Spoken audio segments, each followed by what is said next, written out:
My name is Dustin Black. As a part of Clemson Sports Media, we're going to be doing a film breakdown series of the 2023 Clemson season and their opponents. Today, we're breaking down the Wake Forest game. This was a pretty big play early on, and it's a really good fourth down conversion, but I wanted you to see kind of the general theme of how I felt about this game. And, I kind of felt like we went back to the Streeter offense a little bit and just completely ignored the middle of the field. So you got this safety blitzing the quarterback, it's a six-man pressure. Anytime you see that as a quarterback, you kind of want to look to where the blitz is coming from. And, typically in that situation, there's going to be an open guy as there is here. So Stellato is going to get open in the middle of the field and sit down in the zone with his hands out. There's no one within 5 yards of him. And, Cade ends up throwing a really nice ball, throws Bo Collins open with anticipation, and Bo Collins makes the catch, and, you get the first down conversion. But this throw to Stellato is a lot easier of a throw, and it's something that Cade just doesn't see at all.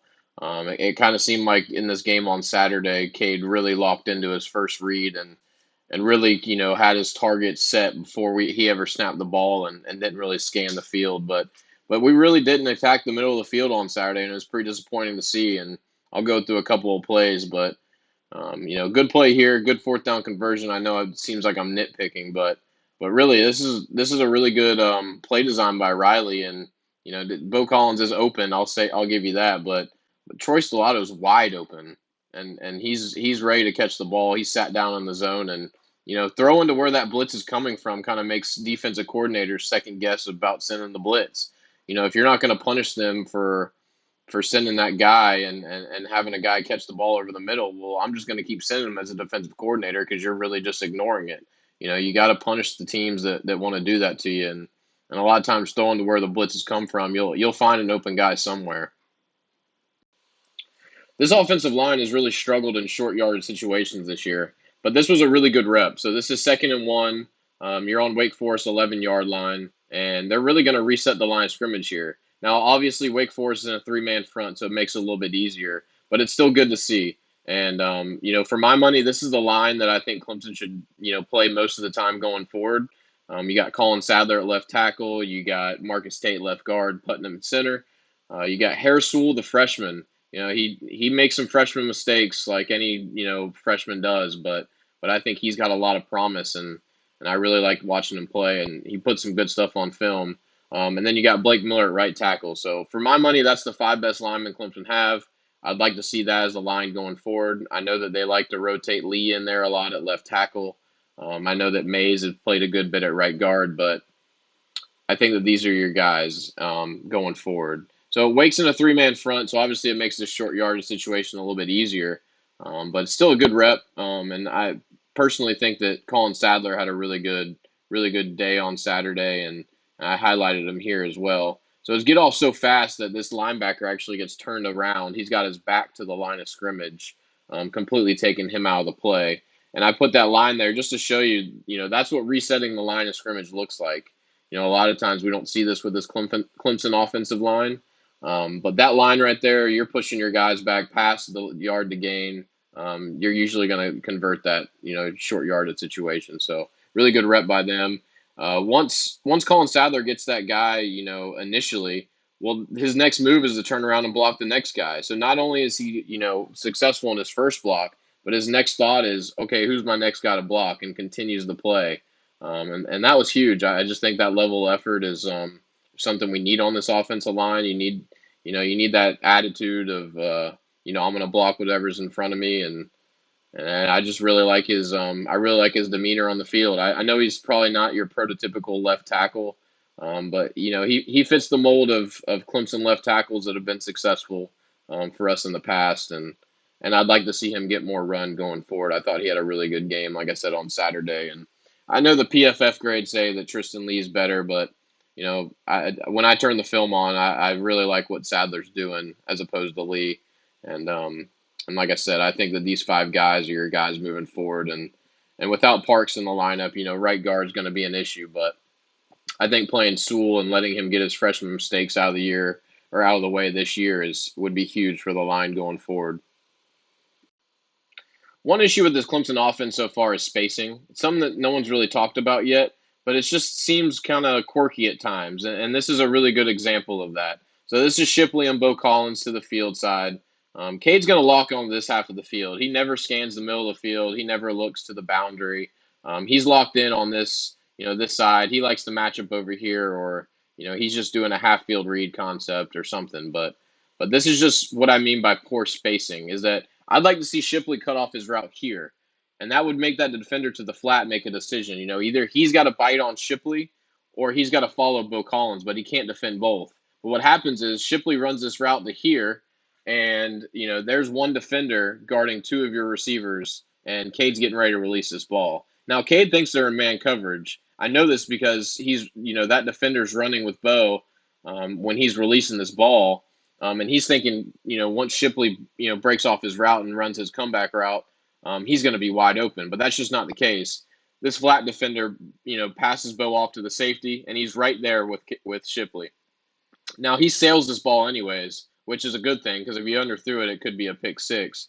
But this is just bad spacing. Like I said, if Shipley breaks off his route early and he's there, closer to where the 10-yard line is, that defender is going to have to make a decision. And if you don't force defenders to make a decision, they're always going to make the right one. So I would just like to see the spacing a little bit different on this concept. It's something that you see a little bit, when you watch the film, and hopefully it's something that get ironed out because I just didn't expect this with Garrett Riley at all, especially with his background with Mike Leach and everything. I mean, spacing is the air raid offense. So with him majoring in that kind of offense and him running that kind of offense in the past, you would think that this spacing and these passing concepts would be a little bit more crisp in that aspect. So this is one of my favorite play calls from Saturday. It wasn't executed properly and didn't pop the way it should, but I thought it was a really good example of, play callers pairing plays together. So one thing that Clemson did a lot of on Saturday is they ran counter, and then they ran counter, and then they ran counter. It was the same play call over and over again. And this is a screen kind of paired with that counter blocking scheme. So what this offensive line is going to do is you're going to have the guard and tackle pull, and then the other three linemen are going to get out and block for the screen because, all the Wake Forest defenders are chasing that counter play. They think that running back's going to be coming around the edge behind the guard and tackle that you pulled, but the play's going to the other side. So it's brilliant. It's a great play call to pair with counter, and this play should have gone for a lot of yards. If you look at the situation out here, you got Tyler Brown blocking, you got three linemen blocking, you got Brenningstool out there blocking. I mean, your numbers advantage is ridiculous out here. If Bo catches this ball and, that space that I have circled, he's running for a long time. But, Cade doesn't put it on the money. Bo drops this ball, and this play is a null. But I just thought it was a really good play call. And one of these plays that, I see almost every week on film that should have just gone for a lot more yardage than it could have, or the play call is perfectly timed and it just doesn't get executed. And it's discouraging at times, but it's also, a good sign moving forward that, this offense isn't as far away as we all think. I know that we all see 17 points against Wake and 7 points versus Duke. And, everyone wants to, change a bunch of coaches and, these players stink and all that stuff, but it's really not that far away. It's definitely not as far away as you think.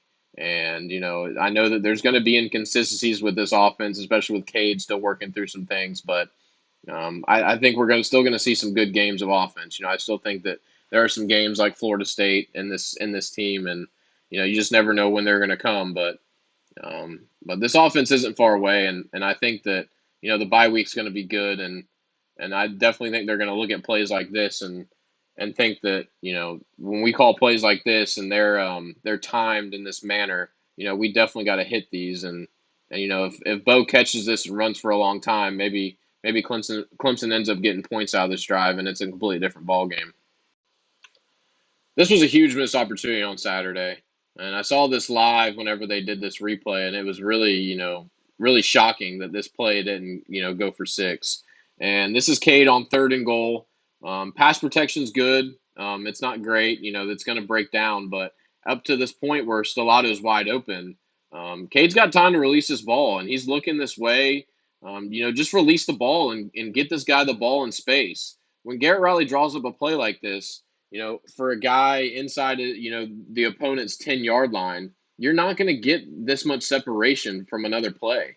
Like, this is the most separation you're going to get out of your wide receiver in a passing play, inside the opponent's 10-yard line. So when you see the situation, release the ball, get it in his hands. He's one on one with the safety. We'll take those odds. Instead, you get flushed out of the pocket from some pressure, and then you end up running out of bounds, and you end up kicking a field goal. But if Cade releases his ball and gets the ball in Stiletto's hands. I mean, that's the whole philosophy of this offense is get your playmakers the ball in space. And that's exactly what Stellato is in right now. He's in a ton of space.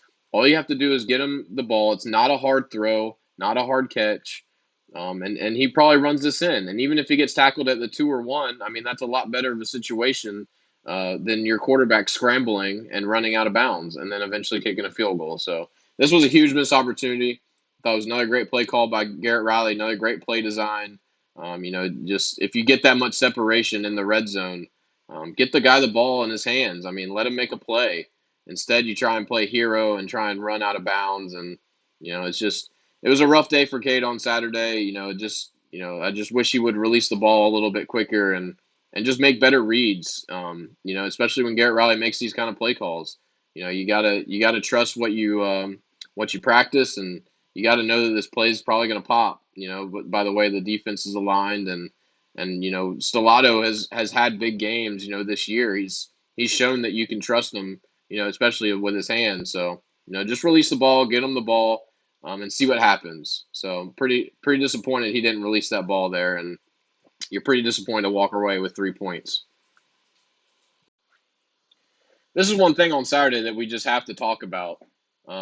First of all, just the situation you're in. You're in fourth quarter. It's 10-6, 3rd and 7. You need to get points out of this drive, and you're definitely looking to get points out of this drive.